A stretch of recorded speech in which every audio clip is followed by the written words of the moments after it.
अच्छा बच्चे, तो देखें आज का जो हमारा टॉपिक था वो चैप्टर नंबर 7 उसके क्वेश्चंस है कि why do we have to make selection, explain with examples कि सिलेक्शन क्यों हम करते हैं और इसका क्या काम है।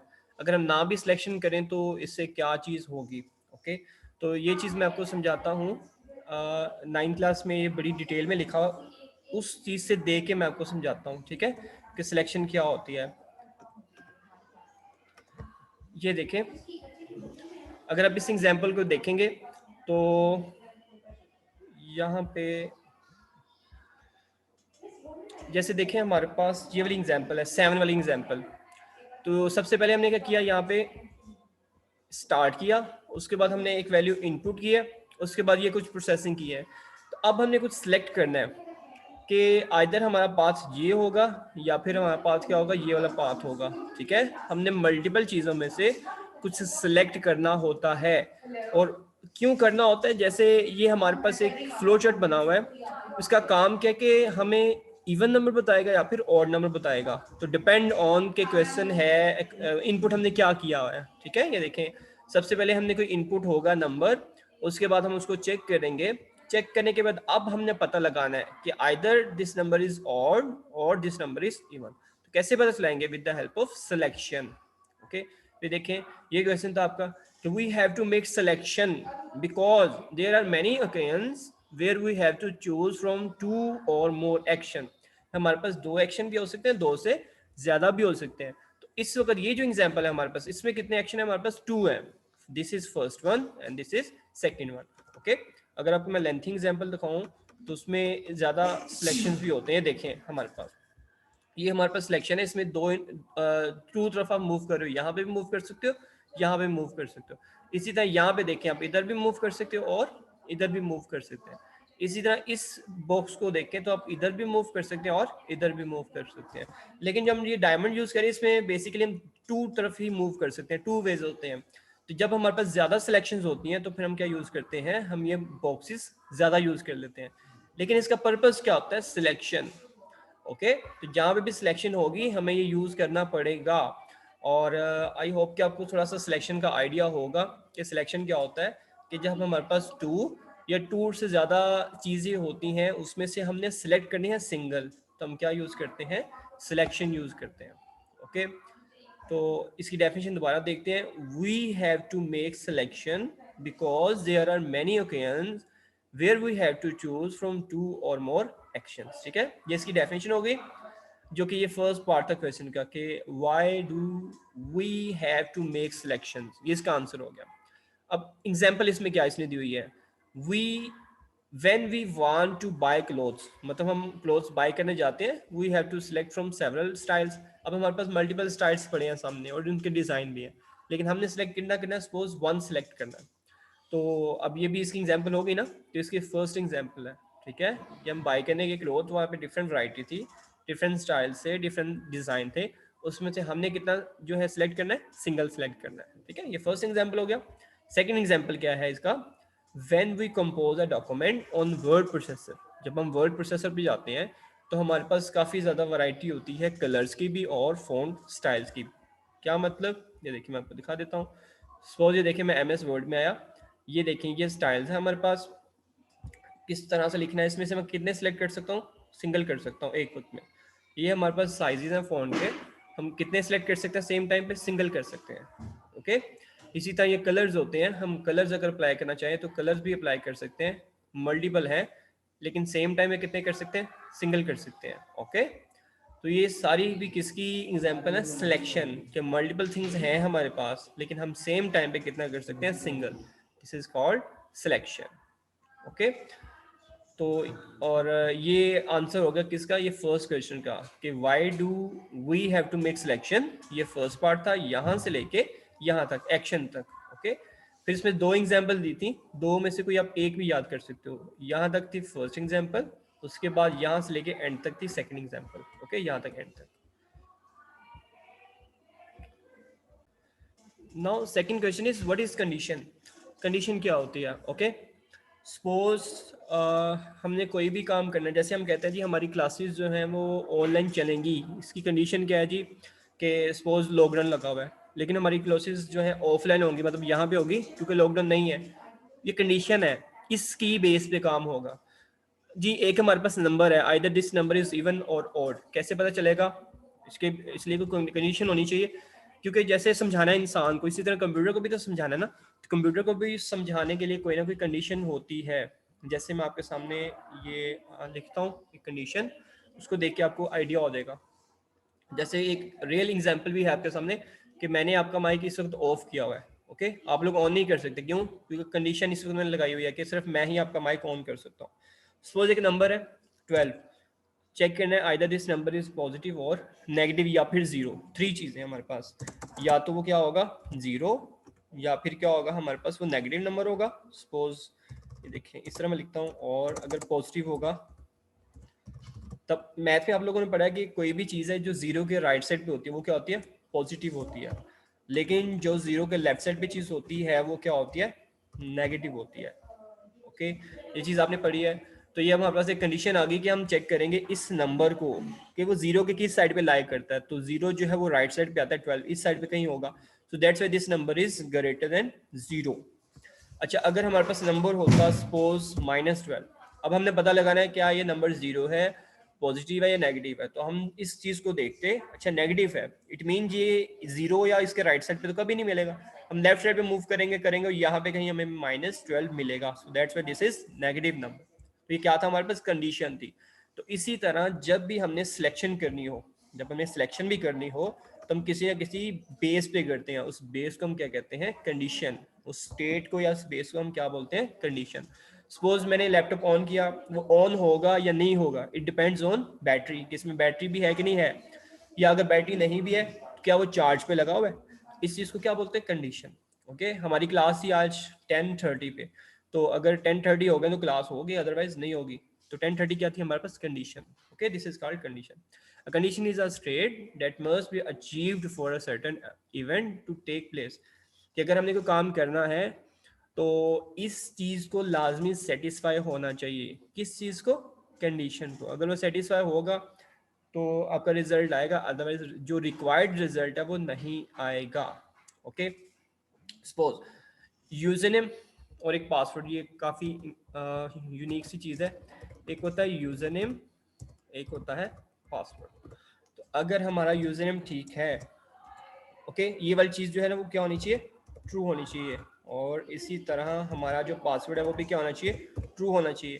तो ये दोनों कंडीशंस हमने लगाई हैं कि अगर ये दोनों ठीक होंगी तो साइन इन होगा। अगर इन दोनों में से कोई एक भी चीज़ ठीक ना हुई तो साइन इन नहीं होगा। ये क्या है? ये है हमारे पास कंडीशन। अगर सेटिस्फाई करेगी तो आंसर इसका ट्रू आएगा, मतलब साइन इन हो जाएगा। अगर सेटिस्फाई नहीं करेगा, इन दोनों में से कोई एक भी चीज़ फॉल्स होगी, तो हमारा आंसर जो है वो आएगा तो सही, लेकिन रिक्वायर्ड नहीं आएगा। रिक्वायर्ड आंसर क्या था? साइन इन होना चाहिए। लेकिन जो आंसर आ रहा है वो क्या है? वो साइन इन नहीं हो रहा है, एरर आ रहा है। ओके, क्यों? क्योंकि हमारी कंडीशन सेटिस्फाई नहीं की। कंडीशन सेटिस्फाई करेगी तो हमारा रिक्वायर्ड आंसर आएगा, अदरवाइज आंसर नहीं आएगा। किस पे डिपेंड करता है? कंडीशन। ओके, तो it is necessary requirement for an action.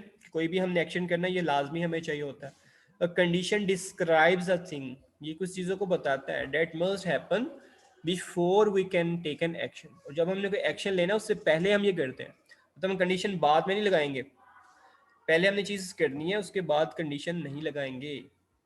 जैसे ये देखें, हमने यूजर नेम और पासवर्ड इनपुट करना है, फिर कंडीशन लगानी है, ऐसी है ना। यहाँ पे कंडीशन होगी कि फर्स्ट आप क्या करेंगे? इनपुट करेंगे यूजर नेम और पासवर्ड, फिर हम चेक करेंगे कि क्या वो ठीक है या नहीं।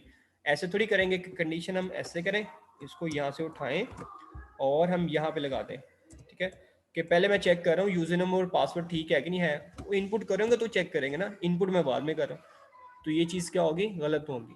पहले आप क्या करोगे? कुछ इनपुट करोगे, बाद में आप चेक करोगे उस चीज़ को। किस चीज़ को? कंडीशन को। ओके, मूव करते हैं क्वेश्चन नंबर 3 कि what is when the condition true. Condition true कब होती है और कब वो ट्रू नहीं होती? कब कंडीशन ट्रू होती है, कब कंडीशन ट्रू नहीं होती? तो इसको मैं आपके एग्जांपल से ही समझाता हूँ। यहाँ पे देखें, ये हमने थोड़ी सी मुश्किल एग्जांपल यहाँ पे देखें, मैं कोई आसान सी एग्जांपल से आपको समझाता हूँ। जैसे ये देखें, कि सपोज हमारे पास आर एम कुछ भी है, एक वैल्यू है, अगर वो वैल्यू जीरो हुई, अगर वैल्यू जीरो हुई तो आपने किस तरफ मूव करना है, यस की तरफ मूव करना है, ओके, क्योंकि सेटिस्फाई कर रहा है। अगर आर ई एम के अंदर वैल्यू जीरो ना हुई तो आप किधर मूव करोगे, फिर इधर मूव करोगे, ओके। तो अगर कंडीशन सेटिस्फाई करेगी तो यस की तरफ आंसर आ रहा है ना, अगर सेटिस्फाई नहीं करेगी तो मेरे according to my desired result नहीं आएगा, नहीं मतलब इस तरफ आप मूव करोगे। तो ये है क्या, मैं आपको बताता हूँ यहाँ पे। सपोज हमारे पास एक नंबर है, लेट से 6, अगर 6 को आप डिवाइड करते हो विद 2, उसकी जो रिमाइंडर वैल्यू है वो कितनी आती है, 0 आती है। तो ये वाली वैल्यू बेसिकली रिमाइंडर है, ये लिखा हुआ है यहाँ पे आर ई एम। तो आर ई एम की वैल्यू अभी 0 थी ना, तो आंसर क्या आएगा, print N is even, number even है, सेटिस्फाई कर दिया। लेकिन अगर मैं इनपुट करता हूँ सपोज 5, और हमें पता 5 जो है इवन नहीं होता, तो जब इसको 2 पे डिवाइड करेंगे तो उसकी जो रिमाइंडर वैल्यू आएगी वो कितनी आएगी, 1, मतलब 2 टू द 4, और 4 और 5 में कितना डिफरेंस होता है, तो 1। तो इट मीन रिमाइंडर की वैल्यू कितनी आ गई, 1। तो अब 0 नहीं आई, तो इस मीन कंडीशन सेटिस्फाई नहीं किया, नहीं मतलब 9 की तरफ मूव करेगा और आंसर क्या आ जाएगा, ऑड, और साथ ही प्रोग्राम क्या कर देगा, खत्म। तो ये चीज होता है कि जब कंडीशन सेटिस्फाई करती है तो उसका आंसर ट्रू की तरफ होता है, जब सेटिस्फाई नहीं करता तो उसका आंसर फॉल्स की तरफ होता है, ओके। अब इसको हम अपनी बुक से देखते हैं, वहां क्या लिखा हुआ है। A condition should be worded in the form of a question, कि कंडीशन बेसिकली एक क्वेश्चन ही होता है जिसका आंसर या तो यस होता है या फिर नो होता है, इसके अलावा कुछ भी नहीं हो सकता। और कंप्यूटर के अंदर भी ऐसे होता है, या तो यस या फिर नो। और किसी बच्चे को पता है यस और नो को अगर हम बाइनरी फॉर्म में लिखें तो क्या होता है, यस का मतलब और नो का मतलब, एनीवन इन बाइनरी फॉर्म। अच्छा, तो ये देखिए लिखा हुआ है, condition should be worded in the form of question that has yes और no answer. A condition is true when we can answer yes, okay. Condition true होगी जब हमारा आंसर यस में होगा, और कंडीशन ट्रू नहीं होगी, इसको हम फॉल्स भी कह सकते हैं, कि कंडीशन फॉल्स कब होगी, when the answer to the question is no, okay. तो अगर इस एग्जांपल को हम दोबारा देखें तो हमारी जो कंडीशन ठीक हो रही थी तो हम इधर मूव कर रहे थे, मतलब लेफ्ट साइड पे मूव कर रहे थे, और जब कंडीशन फॉल्स हो रही थी तो हम राइट साइड पे मूव कर रहे थे। अब ये फिक्स नहीं है कि हम हमेशा कंडीशन ट्रू पे लेफ्ट पे मूव करेंगे, कंडीशन फॉल्स होगी तो राइट पे मूव करेंगे। ये जो मैंने ऊपर लिखा हुआ है ये मैं इधर लिख दूं, यस नो इधर लिख दूं, ये प्रिंट एन इज इवन ये यहाँ भी लिख दूं, ये यहाँ भी लिख दूं, नो प्रॉब्लम। बट जो चीज लिखी है वो ठीक होनी चाहिए, इसमें लेफ्ट साइड पे लिखना राइट साइड पे लिखना ये डजेंट मैटर, यहाँ पे कोई मसला नहीं है, ओके। बट ये जो एरोज हैं वो अपने ठीक लगाए होने चाहिए, उसके ऊपर जो डाटा लिखा है वो ठीक होना चाहिए, किस चीज के लिए, जो हमारे पास फ्लो चार्ट्स होते हैं। अच्छा, ये भी हमारा क्वेश्चन हो गया। और उसको क्वेश्चन नंबर 4 को देखते हैं कि how does the if then statement help us in making a selection, कि जो इफ देन होता है वो हमारी कैसे हेल्प करता है। अब ये जो है ये एल्गोरिदम से रिलेटेड क्वेश्चन है, तो क्वेश्चन नंबर जो 6 है ना उसी को देख के मैं आपको समझा देता हूँ कि ये इसका क्या मतलब है। देखिए इसने एग्जांपल दिया है कि write an algorithm using an if then statement, कि हमने इफ देन स्टेटमेंट को यूज करना है डिसीजन चेक करने के लिए। मतलब वहां पे कोई एक कंडीशन लगी होगी कि हमने रीफ्यूल कार को करना है या फिर हमने कार को मूव करवाना है, मतलब हम किसी भी जो है पेट्रोल पंप वगैरह से गुजर रहे थे तो हमने चेक करना है कि हमने पेट्रोल डलवाना है या हमने कार को मूव ही करना है। तो इसमें बेसिकली क्या होगा कि हम देखेंगे कि अगर हमारे पास जो कार है उसके ऊपर जो फ्यूल लेवल वो कितना है, कम रह गया है या काफ़ी ज़्यादा है। अगर कम है फिर तो हमें रिफ्यूल करना पड़ेगा, अगर कम नहीं है तो हमें रिफ्यूल करने की ज़रूरत नहीं है। तो ये देखें सबसे पहले हमने चेक किया फ्यूल लेवल, अब कंडीशन लगा दी इफ़ अगर fuel level is close to empty, ये कंडीशन मैंने लगा दी कि जो फ्यूल लेवल है वो एम्प्टी के बिल्कुल करीब करीब है, ओके। देन मैं क्या करूँगा, उसको रिफ्यूल करूँगा। अगर जो है फ्यूल लेवल क्लोज नहीं है एम्प्टी के, मतलब काफ़ी ज़्यादा पड़ा है, तो मुझे भी जरूरत नहीं है, फिर मैं क्या करूँगा, ड्राइव ऑन, ओके। तो इट मीन ये वाली कंडीशन अगर सेटिस्फाई करेगी तो हम ये वाला काम करेंगे, ओके। इट मीन इफ के साथ मैंने कंडीशन लगा दी और देन के बाद मैंने जो भी हमने काम करना था, एक्शन करना था वो लगा दिया, इसलिए हम इसको कहते हैं इफ देन। इफ के साथ कंडीशन, देन के साथ हम क्या लगाते हैं, एक्शन, ओके। कंडीशन सेटिस्फाई करेगी then we can perform this action, otherwise we don't need to perform this action, okay. तो देखिए मैंने आपको ये एग्जाम्पल भी समझा दिया और मैंने आपको ऊपर ये जो है वो भी समझा दिया क्वेश्चन कि हम इफ देन कब यूज करते हैं, ओके। तो दोबारा ये देख लेते हैं क्वेश्चन, किसी बच्चे को कोई क्वेश्चन हो यहाँ तक। हमारे चैप्टर नंबर 7 कंप्लीट हो चुका है। ओके, यस फिजा।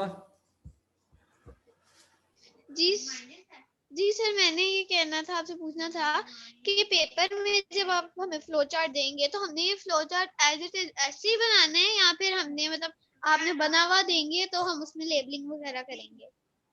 नहीं, बनाना पड़ेगा आपको लेबल भी, अगर तो ओके लेबल सर। करना हुआ, सिर्फ ओनली लेबल करना हुआ, फिर उसके मार्क्स कम नहीं मतलब एल्गोरिथम भी बनाएंगे और फ्लो चार्ट भी बनाएंगे?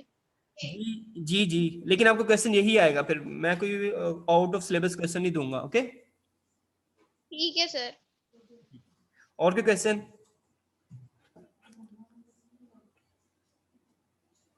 चलें ठीक है, फिर हमारी क्लास का टाइम भी हो गया, तो इसको आप अच्छे से देखना आपने, और कोई क्वेश्चन हुआ तो आप मुझसे पूछ सकते हो, ठीक है? और अच्छी सी तैयारी करनी है पेपर्स की। ओके, मैं मीटिंग एंड करूँ। ओके, अल्लाह हाफिज़।